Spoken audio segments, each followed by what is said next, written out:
ମୁଁ ଜଣେ ସାଧାରଣ ଜନଜାତି ବନବାସୀ ପରିବାରର ପିଲାଟିଏ। ଏକଥା ଆପଣ ସମସ୍ତେ ଜାଣିଛନ୍ତି। ଆଉ ନିଜର ସଂସ୍କୃତିର ରକ୍ଷା ପାଇଁ ସମ୍ବିଧାନ ନ୍ୟାୟ ଯାତ୍ରାରେ ମୁଁ ଯୋଗ ଦେଇଥିଲି। କିନ୍ତୁ ସେଠି ମୁଁ ଯଦି ବି କିଛି ଭୁଲବଶତଃ କିଛି କଥା କହିଦେଇଛି, ସେ କଥାଟିକୁ ନେଇକି ଆମର ଯେଉଁ ରାଜ୍ୟସଭାର ସାଂସଦ ସୁଲତା ଦିଅ ମୋ କଥାକୁ ନେଇକି ଥଟ୍ଟା କରିଛନ୍ତି, ଗୋଟେ ଟିପ୍ପଣୀ ରଖିଛନ୍ତି, ଯେମିତିକି ମୋତେ ଅପମାନ ଲାଗିବ ଭଳିଆ ଗୋଟେ ମନ୍ତବ୍ୟ ଦେଇଛନ୍ତି। ତ ମୁଁ ତାଙ୍କୁ ଧନ୍ୟବାଦ ଜଣାଉଛି, ଯାହା ହଉ ଆପଣ ଏତେ ବଡ଼ ରାଜ୍ୟସଭାର ସାଂସଦ ହେଇକି ମୋତେ ଅପମାନିତ କରିବା ଭଳିଆ ଆପଣ ଗୋଟିଏ ବହୁତ ବଢ଼ିଆ ଟିପ୍ପଣୀ ରଖିଛନ୍ତି। ସେଥିପାଇଁ ଆପଣଙ୍କୁ ବହୁତ ବହୁତ ଧନ୍ୟବାଦ। ତା ସହିତ ଆପଣଙ୍କୁ ଲଜ୍ଜା ଲାଗିବା କଥା, ଯଦି ଆପଣ ମୋ କଥାରେ ଟିପ୍ପଣୀ ଦେଇପାରିଲେ, ତାହେଲେ ଯେତେବେଳେ ଆପଣଙ୍କ ଝିଅ ସେଟା କ'ଣ କୁହନ୍ତି, ଗୋଟେ ଚୋଡ଼ି ପିନ୍ଧିଥିଲେ ବୋଧେ, ହଁ ଚୋଡ଼ି, ଗୋଟେ ଛୋଟିଆ ଚୋଡ଼ି ଭଳିଆ ଜିନିଷ ପିନ୍ଧିକି ଯେତେବେଳେ ସେ ଚୋଡ଼ିକୁ ଟେକିକି ଓଙ୍ଗର ଟାଟୁ କରିଥିଲେ, ସେ ସମୟରେ ଆପଣ ଗୋଟିଏ ବି ଆଜ୍ଞା ସେମିତି କିଛି ମନ୍ତବ୍ୟ ଦେଇନଥିଲେ ଫେସବୁକ୍ରେ। ସେଇ କଥାଟାକୁ ଆପଣଙ୍କୁ ଓଡ଼ିଶାବାସୀ ବହୁତ ଥର ପଚାରିଲେ, କିନ୍ତୁ ତଥାପି ଆପଣ ସେ ବିଷୟରେ ଗୋଟେ ଥର ବି ଟିପ୍ପଣୀ ଦେଲେ ନାହିଁ। କିନ୍ତୁ ମୋ ବିଷୟରେ ଆଜ୍ଞା ଆପଣ ଟିପ୍ପଣୀ ଦେଇଦେଲେ।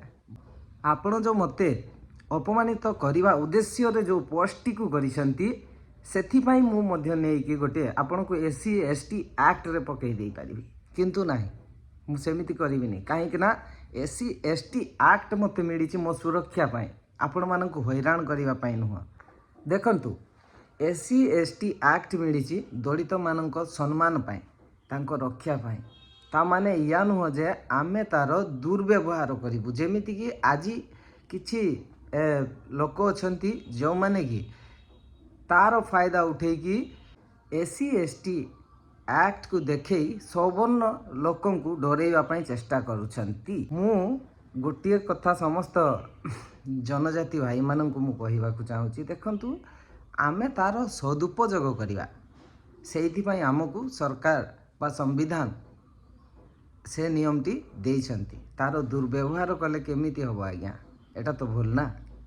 ଆଉ ଗୋଟେ କଥା ହେଲା, ଯେଉଁ ଭଳିଆ ଭାବରେ ମୋତେ ଜନଜାତି ବନବାସୀ କହିକି ହିନ୍ଦୁ ସମାଜ ଠାରୁ ଅଲଗା କରିବା ପାଇଁ ଚେଷ୍ଟା କରାଯାଉଛି, ସେଇଥିପାଇଁ ଆମେ ଏ ସମ୍ବିଧାନ ନ୍ୟାୟ ଯାତ୍ରା କରିଥିଲୁ। ଏବଂ ମୁଁ ମଧ୍ୟ ମୋ ଗାଁରୁ ଆସିକି ଏ ସମ୍ବିଧାନ ନ୍ୟାୟ ଯାତ୍ରାରେ ଯୋଗ ଦେଇଥିଲି। ଯଦି ବି ମୁଁ ସେଠି କିଛି ଭୁଲବଶତଃ ଟିପ୍ପଣୀ ଦେଇଥାଏ, ଯଦି ବି ମୁଁ କିଛି ଭୁଲ କହିଥାଏ, ତାହେଲେ ମୁଁ ବର୍ତ୍ତମାନ ସମସ୍ତ ଓଡ଼ିଶାବାସୀଙ୍କ ପାଖରେ କ୍ଷମା ପ୍ରାର୍ଥନା କରୁଛି। ତା ସହିତ ସୁଲତା ଦିଅଙ୍କୁ ମଧ୍ୟ କ୍ଷମା ମାଗି ନେଉଛି।